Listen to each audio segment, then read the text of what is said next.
Hello and welcome to this discussion on your IP or future with Creative First. Our guest today is Rabiya Nazki, independent filmmaker and head of department film producing at Whistling Woods International. She has over 20 years of experience in producing script writing, direction, and strategic planning, and has worked on popular fiction and non-fiction shows, in addition to ad films. Before joining Whistling Woods International, she launched the HS18 channel of Network 18 and headed the programming department. Her film Kandil in 2022 won the Best Short Film Award at the Pune International Film Festival, Liftoff Film Festival by Pinewood Studios, and the Smartphone Flicks Film Festival. The film was also nominated for Best Short Film at the Dada Saheb Phalke Film Festival. She has set up New Vision Communication to make independent films and has previously worked for BBC Online, DD National, Zee Kashmir, Percept India, and Louis Banks. She holds a postgraduate degree in mass communication and journalism from the Kashmir University and a video production course from Jamia Millia Islamia University. Rabia, welcome to this discussion. Thank you very much. It was quite long. Somebody reminded me that I've done some work. Rabia, could you share with us your journey as a woman creator? Yeah. So I have been in Mumbai for the last 20 years of my 20 to 22 years now. But I come from Kashmir, and my education, I did my post-graduation, as you said, in mass communication and journalism from Kashmir. And then we didn't have a video production course in 90s at that point of time in the department. So we were sent to Jamia for a diploma in video production and film. See, it was 90s, and we had just finished our education. All of us were like very, very enthusiastic about, going out in the world and retelling stories, redoing everything, and revamping the whole system. That is how you are at that point of time in your age. But unfortunately, what happened is that in Kashmir, insurgency started, and we were like, our wings were clipped. It was very difficult for not only us as women to just could not work at all. For men, women, all, and nobody could contribute, especially in the field of media. So I decided that I have to get out of the state and work. So I shifted to Delhi. And so Delhi, I had all the acquaintances and I knew a little bit of people here and there because we had been to Jamia. And I started working in Jamia Millia Islamia Research Institute with a woman called Sabina Gaddyhoff. She was an amazing person to work with as a research assistant. Then I went to Central Production Center Doordarshan and worked as a AD, production controller, and all these things. Kept doing this for a few years. But then I increasingly realized that I cannot do a job for others because my expression, to express myself, that need is more intense than probably some of the people who were around me at that point of time. And me with my husband was my batchmate as well. I told him we just open a company. So we opened a company and we did quite some work in Delhi. We did serials, we did telefilms. I wrote, I directed, I produced.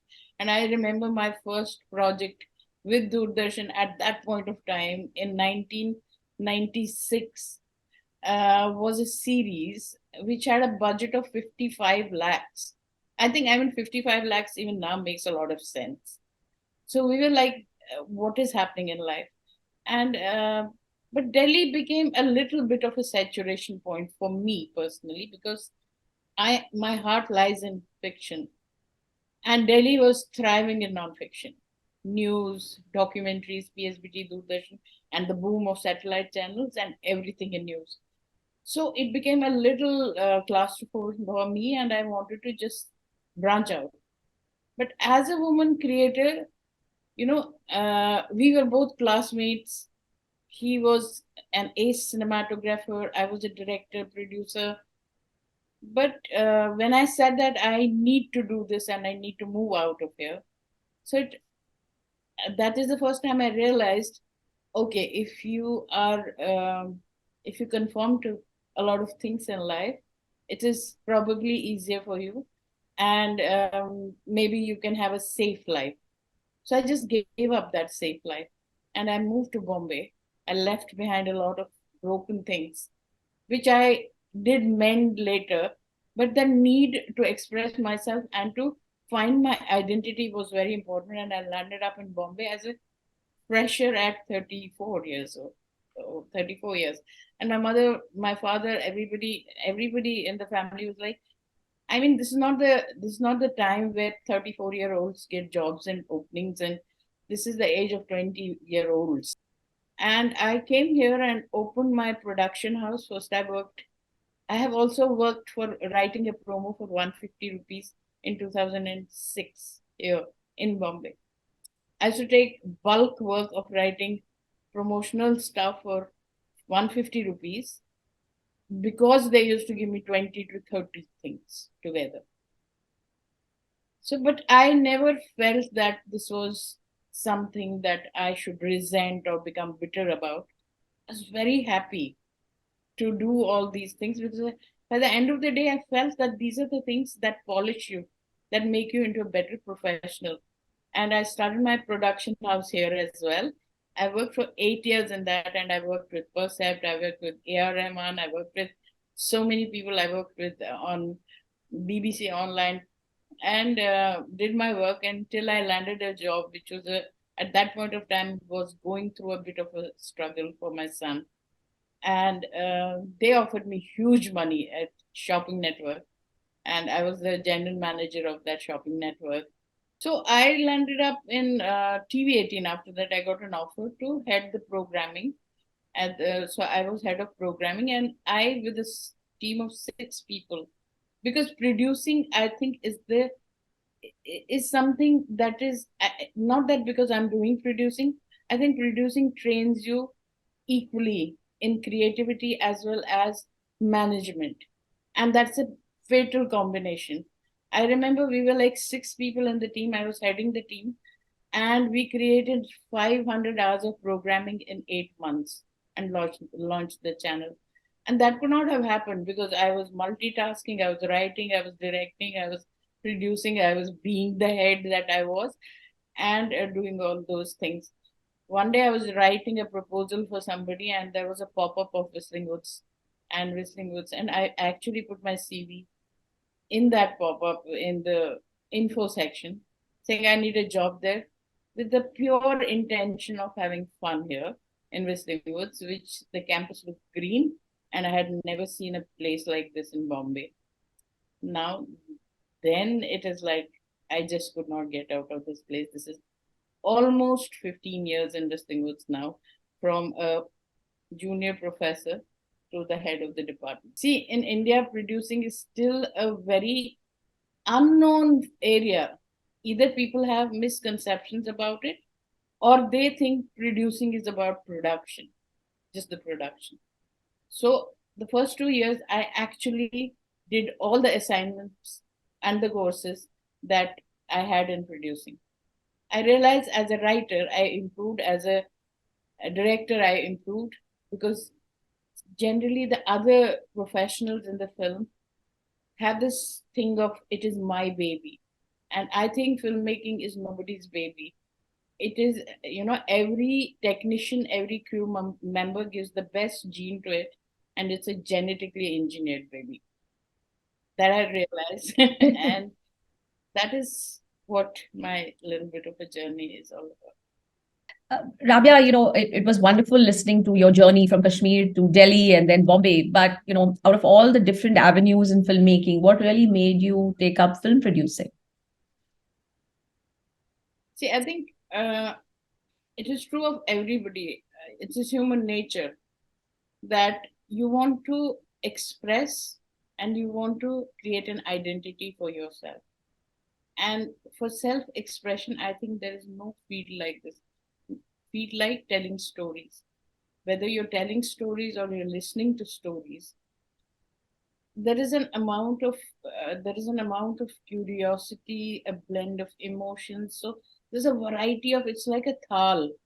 So it has little things of everything. So it makes into makes the express. You want to express yourself and have a voice. That voice has to be distinct. That voice has to be yours. It has to have that identity. And I think that I get here. It is my passion, but filmmaking and producing make, provides it more of a purpose. So I was actually sitting one day and eating dinner at about 10:30, and somebody called and said that, oh, the actor is here, you have to come. So I just left food without a change of expression, picked up my bag and started going. And my mother said that you have to be mad to be in this field. Otherwise, how can you survive this? You just get up and go. You must have realized how you work, how we work. So there has to be that kind of madness, that kind of love and passion for it. And I think producing in particular has provided me with that purpose behind that passion. So it gets a focus, and that's why.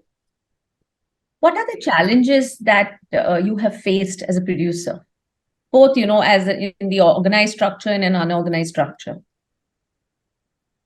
See, I, at the cost of sounding too philosophical and poetic about it, I think challenges are meant to polish your product or any output that you're designing and trying to give.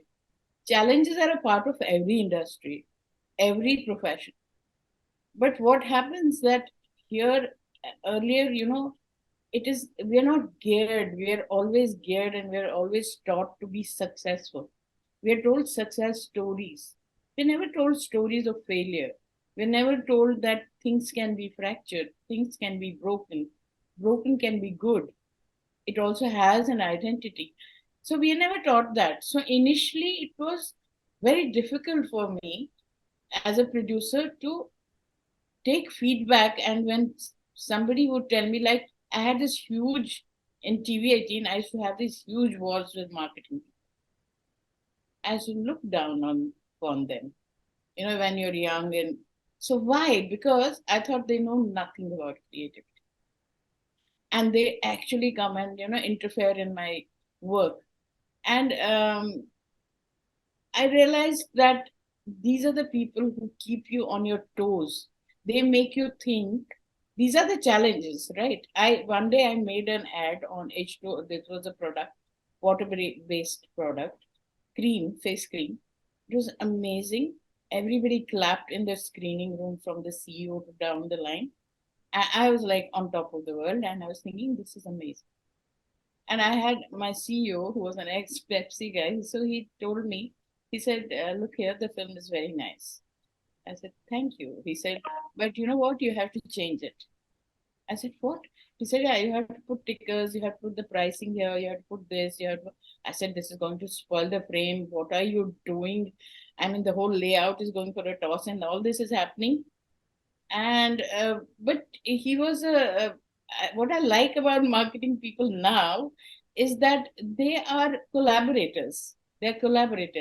They have great sense of collaboration, which you have to realize. I realized it a little later, so it was challenging for me to overwhelming for me to change the communication. So he said, let's do one thing. We'll put both the ads on all the channels of TV18, and first we'll put yours, then we'll put the one I'm telling you to change. I said, okay, fine, fair deal. So everybody saw the ad when mine went and called me and said, it's amazingly short, it's beautiful, it's that, it's that, that. That was the film fraternity that was calling me. Then they put the other one, 500 orders in half an hour for the product. So that was my awakening. I said, oh, okay, fine. This is what this is. So I think challenges are opportunities if you look at them, and they are made to make things better. That is my philosophy. But initially, people get very, very troubled by taking feedback or opinions of others into consideration. I think that is the biggest, and especially when you're coming from a film school, you're a trained professional, you have film education. So the challenge is with you, it is not outside you. So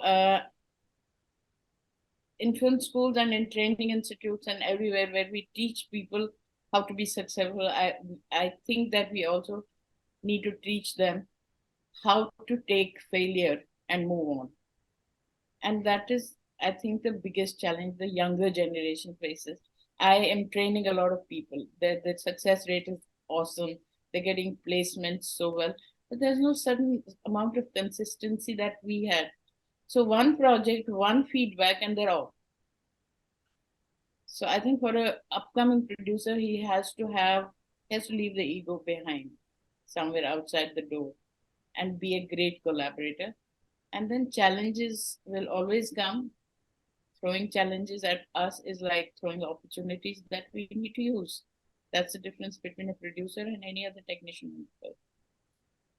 Speaking about you cited an example where a particular piece of communication really increased the sales. So coming back to content, we're looking at really the business of film is, box office numbers, viewership, increased subscriptions, etc. So in that perspective, and as a producer, how do you evaluate a script? Because there are scripts today that are not formula based, they're not character based either, like a franchisee film, but they still do well. So how do you really evaluate, and how do you really kind of come to a conclusion that yes, here's a script and I think it's going to make money? See, I think if you be honest about this, nobody knows what is going to make money and what is not going to make money. So if we go beyond that, I think what matters is what when you listen to a story, whether it connects with you or not. If the story connects with 7 people in the room of 10 people, I think it's working. I remember one day I had called, there's this friend of mine, Piyush Mishra, the writer and the lyricist. So I called him home for a session with some of my students, and they were asking him questions and all. So they're asking him very typical questions. What works in a script? How does it work? What is the structure? Yeah, first act, second हाँ, act. formula batao. Formula batao. So he was like, when you read your script and you jump out of your chair and say, wow, don't go for feedback to anybody, start pitching. That is what you need to do. So when we see when I assess a script, I see that. I see whether one that does it connect, that is connect with. See, if you do scripting and the stories, everything in life changes. Your fashion changes, food habits change, your technology changes at the drop of a hat. Everything around you is constantly changing. So it's a buzz. Only thing that has not changed for like ages is emotion, the emotions. So if the script has the correct emotion, I think that is where one points out, okay, fine, this script is working. Some years back, when Badai Ho came, that was not the time when people would watch a film like that in a theater. So there is this huge blurring of lines between art house and what we call the formula or the masala. Right. There is no art house, particularly just art house, and it ticks the box. What has beautifully happened is that packaging has become much smarter. Promotions and distribution of the content has become so smart, and it connects to a larger audience. So it is the connect. It is basically the connect that you have with that story. It is the target audience that you're looking at. So I remember Subhashi saying that when I make a film, I show it to 14-year-olds, or I show it to a rickshawala, because I am making a massy film where I'm not getting into the complications or the subtext and all that. I am making a simpler narrative so that it appeals to a larger section of people. So when we are making a film like Badai Ho, and then we are actually, blending it with all the promotions, all the campaigns of a film which is like Zindagi na milegi dobara. So we're doing this beautiful blend of marketing and creativity. The film works. I remember that my son to my Man Friday, everybody was laughing in that film and watching with so much of interest. So I think that art house formula is over and done with. And with the evolution of OTT platforms with so much of content, a lot of the audience has been educated in cinema, filmmaking, because they are watching content from Turkey, they're watching content from Saudi, they're watching French content, they're watching English, they're watching Hollywood, everything put together. So my exposure is as much as my gatekeeper's exposure. Maybe he's watching it for a different purpose, for some steamy scenes, but he's watching cinema, which is, has the technological or the creative value of that extent. So they have also emerged. So yeah, that's about it. I don't know whether that answers it. You said something great. Actually, you said that if your script really makes, if you're listening to a script and it really makes you jump out of the seat, then you know that you can go and pitch it. But could you tell our audiences what, commercially, how does it work? Say I've made a film or I want to make a film. How do I get funding? Because mostly independent filmmakers face that challenge, of how do we get funding? Yeah. See, independent filmmaking or mainstream. I mean, as I said, that the lines are very, very blurry right now. I have written a script 2 years back. I have done like 20 pitches in different studios and different production houses. So filmmaking is not only about a good script. Funding doesn't come because the script is amazing. I remember I went to one production house and they got up and clapped, a studio, and said that this is amazing, we're going to make it. The next day they had a release of an offbeat film because my script is offbeat, and it flopped. So they just could not take the decision or the risk of taking that script again. Right. So there are a lot of things responsible for for getting a film made. But having said that, I think if you have a great pitch and you have the consistency, you can get money. I am not a pessimist that only the lobby, there are lobbies and these people get money and that people get money.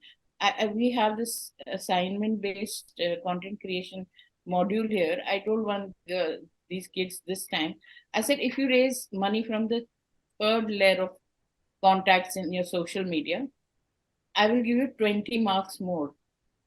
It was so surprising that a girl actually made money from the contacts that she doesn't know. She has just said okay for the friend request. And she made a brilliant film which has gone to 2 festivals. So I think it is the conviction with which your script, first of all, you have to have that faith in that script. And then the conviction of getting the funding. Funding is not easy. See, funding is not easy anywhere, but I think what is important is that you have a confident, well skilled producer, a creative producer who pitches the film. Then maybe you go for this film like um, Iqbal came to Subhashji, but Noor had come to pitch some other film which did not work and he was leaving. And then he came back and said, I had this idea. What do you say about it? He said, I'm going to make this one. Let's produce this one. So Iqbal came. It was not the original pitch that he came for. So you have to have that conviction and you have to have material ready. For a 4 minute pitch, we make students work for 6 to 7 months. A lot of young filmmakers and producers want to compete on the world stage. Tell us your experience with a short film like Kandil that has met with so much of success. Yeah. I have been wanting to make a film on missing people in Kashmir for the longest time. I mean, 7 years. I used to get some funding and go there and then get short of money and then come back and all. One day I realized that if I am a producer and I keep teaching about resource management and optimization of resources and all that. So I teach iPhone filmmaking in Whistling Woods, and it has been a module for the last like 9, 10 years. First it was just the mobile, now we have an iPhone mobile. So I was just teaching them. So I said, why don't I practice this? Because also Kashmir is a very volatile kind of a space to go and shoot in. Then as a producer, I thought that it would be a great idea to work with the locals. Then I thought that it would be a great idea to involve the technicians there. So all these great ideas, I landed up in Kashmir, and it was December, and it was snowing so bad and we almost died. But what we did is that I got these actors, used their houses and spaces, stayed with them, ate with them, rehearsed with them, and make this film. And I think when you make a film and tell a story with so much of heart, it is going to beat in other hearts as well. So this little girl, which was a very, very, very small budget, and my at that point of time I had no money at all, and I was just narrating the script to my son, Kimi. So to my son, and he said, you need to make some changes here and there. And I said, okay. He said, this is a brilliant script. Why don't you do it? I said, the only thing is that I don't have money. So he had gotten a scholarship from Whistling Woods, and he gave me that 3 lakh rupees and Oh my God. told me go and make it. And I made the film, and I made it with the same dedication as you make it for a 35 pe jo hota tha, you had that aura, the same thing. And a lot of people told me that this film will not go anywhere.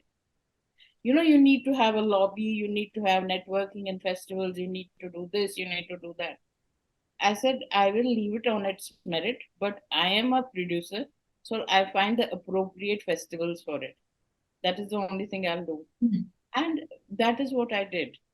See, today, your message getting into the entire world is not a problem at all, unless the message connects with people. So when in Pinewood Studios, they said that it is the most watched film online. People love it. And when in smartphone flicks, the smartphone festival, they wrote such a beautiful letter to me saying that this film is so beautiful. So I think the intent and honesty about the script has to be very, very, the script is the most important thing. You cannot, there are no two ways about it. And I think that is what worked for it. And then managing the people and the network. Today, I can just sit here and tell a cinematographer, do this film for me, and I will do a deferred contract with you. Once this makes money, I will give you money. So, as a producer, I think 70% of the work is to manage human resource. Have an eye for people. I keep looking at people, what work they do.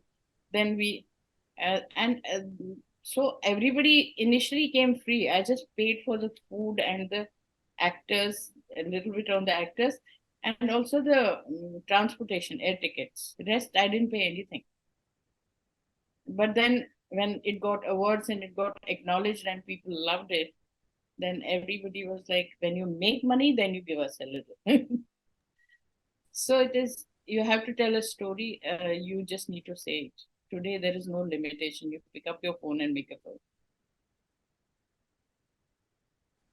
So, yeah. Moving on to a topic of copyright, most of the agreements in the creative industry between producers and artists and performers are all contractual. At the same time, the producer always wants to protect their own copyright or their IP. In your years of, moving into from different, you've dabbled in various professions as well, but you're a producer now. What are the major challenges that you think you faced from an IP perspective?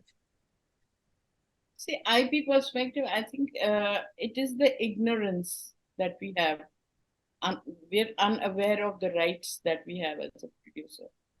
Why I always emphasize on having trained producers is that we were never taught this in the production area. We were taught to shoot, do post production, and give the product. Now, producing is a different ball game altogether, because by the end of the day, you're involved from the inception of the project and you're the big daddy of that project. So I think not being aware of your rights is the biggest challenge there. I remember when I came here, I was completely naive about a lot of things like copyright, these things. It never crossed my mind. I was like desperately wanting to establish myself. I remember at that point of time, two of my shows got stolen because I was naive enough to just pass it on to people. Didn't know what Writers Association is, Producers Association is, every association that you can. I think Producers Associations, all the associations here now has started, doing some good work. So if you don't know about your rights, you're bound to be exploited. So I think knowing about agreements, knowing about what kind of contracts you're doing with people, at what stage of the project do you need to do those, from development itself, and all little details, dealing with a lawyer and the legalities of the thing. I think that is the main challenge, is that we don't entertainment law. Who knows about entertainment law here as a young filmmaker? Who knows about contracts and who knows about legalities? Ravi Gupta, we keep calling him for lectures, and these kids are like not wanting to do it because it's a very dry kind of a stuff. But then when they go out, they come and tell me, you know what? There were like 10 bunch of youngsters who got the job, but we were the guys who were actually able to make it. We pointed out that this could land up into a copyright issue. So I think awareness about copyright, awareness about our rights is the main thing that we need to have. What is your message to young producers, especially women, who really are passionate and, they want to continue what they're doing? But I think as women producers, I've seen these girls and boys here go out into the field, and it has never occurred to me that they cannot do what boys can do. There are certain instances when production houses and studios have called me and told me we want girls, and I used to get very suspicious about this fact. Why girls only? They said they are multitaskers and they have much more focus. So if a woman is called that she has multitasking capabilities, and she is a multitasker, she's a mother, she's a homemaker, she's everything, she manages 100 things, and she takes pride in that. I think you should retain that. She should have her independent voice, but at the same time she should have this great sense of collaboration and determination. Be a teamwork, nurture people. That is what you have to nurture people, then only you can nurture a project. And confidence is the key. You can never ever get respect if you don't respect your own self first. So self-respect, skill, determination, and just be there. The world is yours. Thank you so much, Rabia. As usual, you always inspire. In fact, I have had the privilege of working with you, and I do remember a few mentoring sessions with you as well. And I thank you also in part to my journey, what I'm doing today. On behalf of everybody at Creative First, thank you so much. I think our young audiences are going to be truly inspired from this conversation with you. Thank you so much, Ravita. It was so much fun working with you and now seeing you here. And we have worked earlier also, and it's a pleasure working with you.